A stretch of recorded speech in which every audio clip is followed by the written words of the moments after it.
images des Africains, les images de Noirs dans le monde qui ont manifesté leur soutien à Ibrahim Traoré.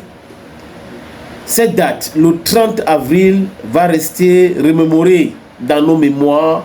C'est une date historique. Parce que l'histoire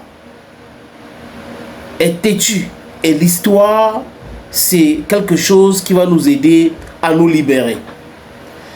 Si on ne connaît pas notre histoire, ça sera difficile pour nous de savoir d'où nous venons et d'où on est en train de partir. It's going to be very difficult. Notre histoire doit être notre Bible. Et les Africains ont tellement souffert. Récemment, c'était en 2010-2011, où on a enlevé le président Laurent Gbagbo au pouvoir avec la force inouïe, la brutalité inouïe. Les Français, à travers Nicolas Sarkozy, le brigand, le bandit, ils ont tout fait pour enlever le président Gbagbo du pouvoir.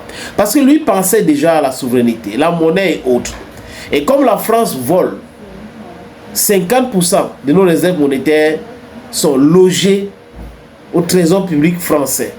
Pour développer nos pays, on doit aller demander à la France, surtout le ministre des Affaires, le ministre des Finances français, donc prendre l'autorisation chez un ministre pour développer nos pays. Et il y en a quand même qui sont des esclaves de la maison, qui comprennent cela, qui cautionnent cela. Il faut la rupture totale. La France-Afrique, il faut briser son cordon ombilical, ou couper même son cordon ombilical, briser son dos. Les Africains non plus, ils n'avaient jamais besoin de ça, mais on nous a imposé cela. Ils ont tué Patrice Lumumba en donnant l'argent à ces criminels qu'on appelle Mobutu Sese Seko, Kukungwendu Wasabanga, Joseph Désiré. Regardez la RDC aujourd'hui. C'est la trahison qu'ils ont fait contre Lumumba qui paye jusqu'à aujourd'hui. La RDC a besoin de vrais dirigeants comme Ibrahim Traoré, Assimi Goïta, Abdourahmane Tiani. Félix Tshisekedi, s'il était un vrai dirigeant, il devait déjà rompre avec les mêmes gens qui continuent de piller son pays, mais il est trop ami avec eux. Il passe son temps à parler de la Bible, Dieu tout-puissant. Ouais, il faut prier, il faut prier. Pendant que Paul Kagame signe les accords avec des brigands en Occident pour piller le Congo, endeuiller le Congo. Les amis, les images que j'ai vues hier, pour ceux qui me suivent sur Facebook, j'ai publié cela. Des manifestations partout au Burkina Faso. J'ai dit partout au Burkina Faso. Des millions de Burkinabés sont sortis pour manifester leur soutien à Ibrahim Traoré. Et les foules scandaient la réincarnation de Thomas Sankara. Et toute la journée d'hier, j'ai publié les discours, les extraits de discours de Thomas Sankara. Il avait déjà pensé à toutes ces choses-là. Thomas Sankara avec trop d'avance. Trop d'avance. Entre 83 et 87, il avait tout dit. Il avait tout dit. Du moins, il a écouté les Lumumba, il a écouté les Kwame Nkrumah, les Mario Gwabi, les Sékou Touré et les autres. Notre problème en Afrique et en tant que Noir, c'est qu'on a beaucoup d'esclaves de la maison. Comme les Occidentaux savent que nous, c'est avec l'émotion qu'on gère nos choses et nous amène les différentes idées stupides, les tactiques anciennes, et certains d'entre nous tombent là dans ces pièges. We need to know, on doit savoir que les Africains d'aujourd'hui réfléchissent avec ça et non avec ça. C'est avec ça, c'est avec la tête. Un Africain digne de ce nom ne peut pas accepter qu'on vienne voler, spolier. They are looting our natural resources. Et après on vient nous donner des miettes en disant oui, aide au développement, aide à ceci, aide à cela. Les amis, regardez très bien. Tous les indices de la Banque mondiale disent que l'Afrique c'est le continent le plus pauvre. Mais c'est le continent où les Américains ont créé les histoires de la CIA à Stuttgart pour gérer les affaires africaines. Où Africom a été créé pour venir contrôler et créer des coups d'État en Afrique pour que l'Afrique ne se développe pas. Comment les gens sont pauvres et vous venez contrôler ces gens-là? Vous venez spolier les ressources naturelles. On est pauvres. Les Africains sont tellement pauvres, mais il n'y a rien en Afrique. Ils ont dit la même chose au Niger. Le Niger, c'était le pays le plus pauvre au monde. Mais l'uranium, l'or jaune du Niger, électrifiait l'Europe.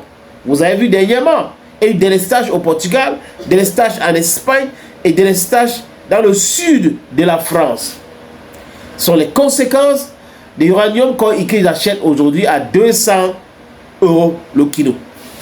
Alors qu'à l'époque, c'était à peu près 8 francs CFA. Les Occidentaux et surtout la France détestent les Africains. Ils veulent l'Afrique sans les Africains. Donc, les ressources africaines les appartiennent. Les Africains sont des esclaves et bons à rien. Donc, on doit toujours les manipuler, on doit toujours les utiliser. Après, s'il y a un Africain qui s'élève pour dire stop à cela, on doit le combattre. Et on doit l'assassiner. La CIA, récemment, a déjà fait combien, les amis? 12 coups d'État en Afrique de l'Ouest. La France a assassiné tellement de chefs d'État africains. Donc, et en même temps, on a des politiciens en France et en Europe qui disent que nous sommes les amis. Donc, vous tuez les nôtres et on est les amis. Mais il y a quelque chose qui ne va pas. Something is wrong upstairs. Donc, le 30, hier, c'était une journée de mobilisation. Et cette mobilisation-là, les amis, était quelque chose de souhaitable. Au Burkina Faso, comme je l'ai dit tout à l'heure, à Banfora, c'était grave. À Ouagadougou, c'était la totale. Et le premier ministre était là, c'est lui qui a représenté le capitaine Ibrahim Traoré. Il a passé un message clair. Avant même ce message, il avait accordé une interview à la chaîne nationale burkinabé où il avait pointé du doigt à la Côte d'Ivoire d'abriter les terreaux, de manipuler, et que tous ceux qui ont tenté à la vie d'Ibrahim Traoré ont fui pour aller en Côte d'Ivoire. Donc, vous avez ces cellules-là au niveau de la Côte d'Ivoire. C'est bien cela. Hier, à Harare, au Zimbabwe, c'était une manifestation énormissime. La foule est sortie. Et les Zimbabwéens scannaient le nom Ibrahim Traoré, Ibrahim Traoré, Ibrahim Traoré. C'était quelque chose de... Franchement, moi j'ai regardé, j'ai écrasé une larme. À Zanzibar, en Tanzanie, Zanzibar, c'était les jeunes qui faisaient des acrobaties dans l'eau avec le portrait d'Ibrahim Traoré. Et ils disaient, c'est notre président, c'est notre président, c'est notre président.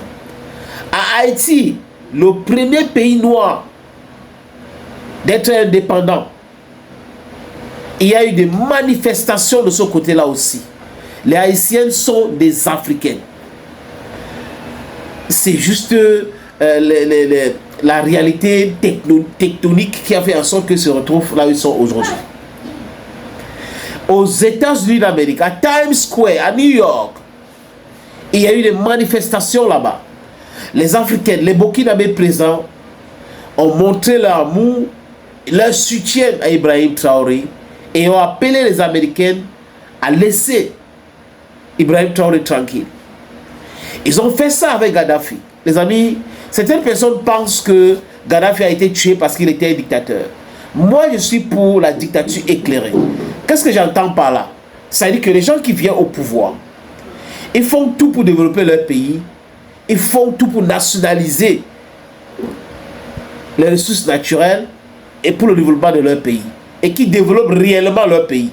Et non les gens comme Paul Biya au Cameroun, Alassane Dramane Ouattara qui a fait des dettes en Côte d'Ivoire. On parle de 35 000 milliards en Côte d'Ivoire, alors que quand Laurent Gbagbo quittait le pouvoir, c'était 6 000 milliards.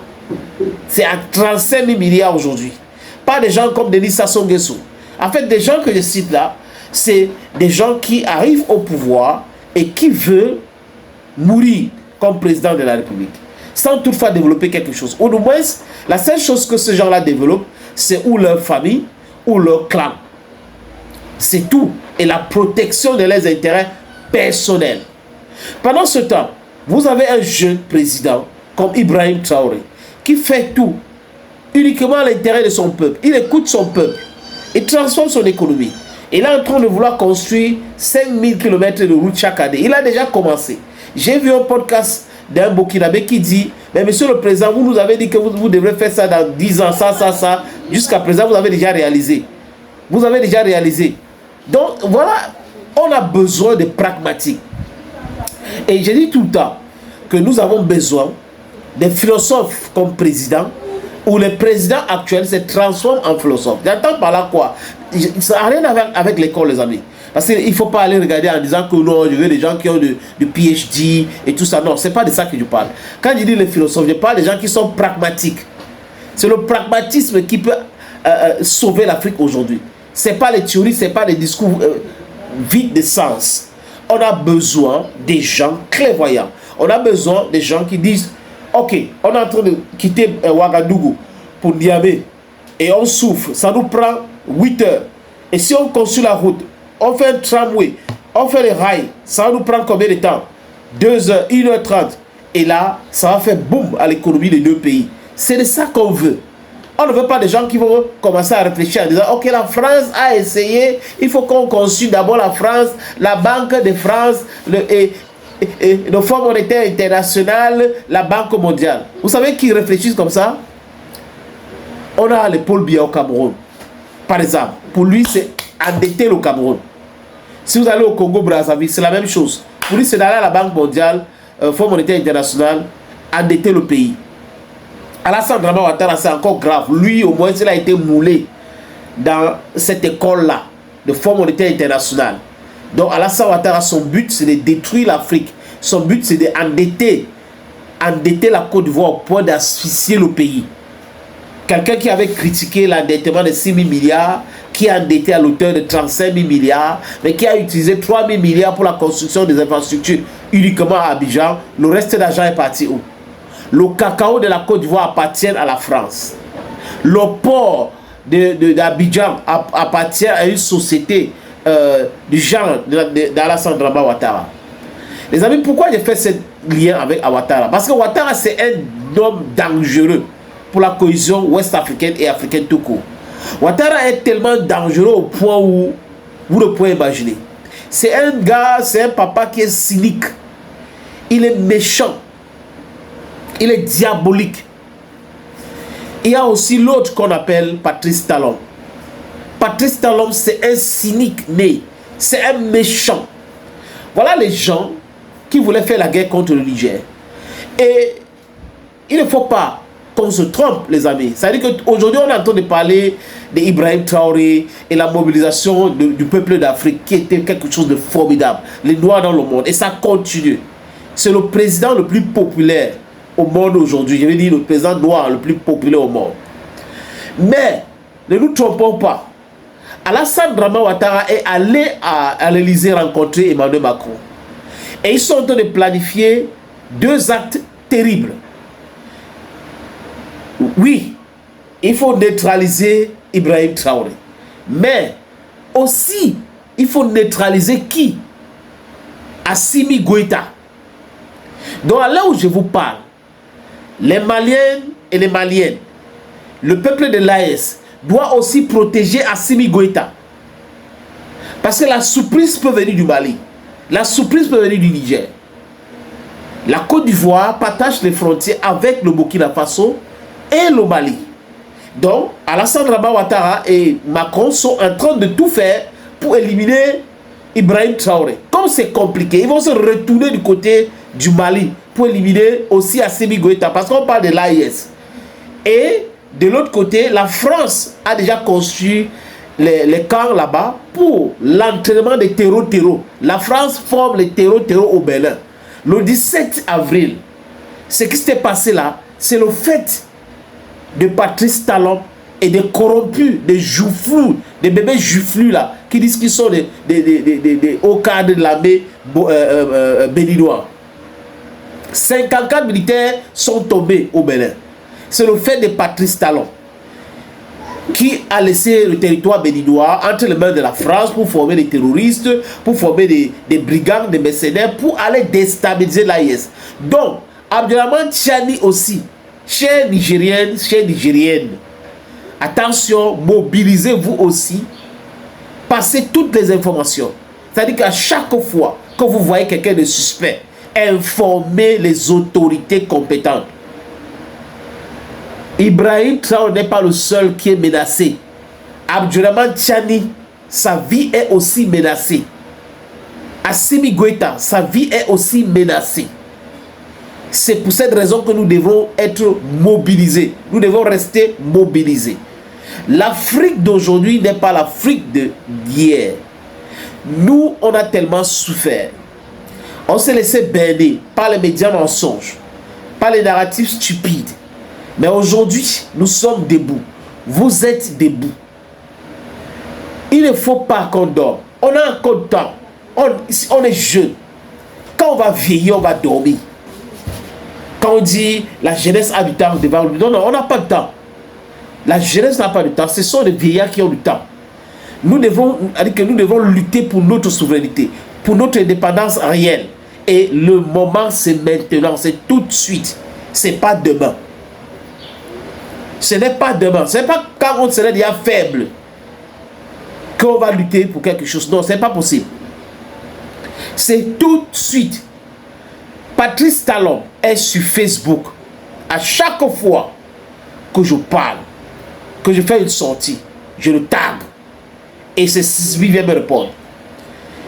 Alassane Draman Ouattara, idem pour lui. Emmanuel Macron, chers amis, chers Africains, chers Noirs dans le monde, ne les laissez pas tranquilles.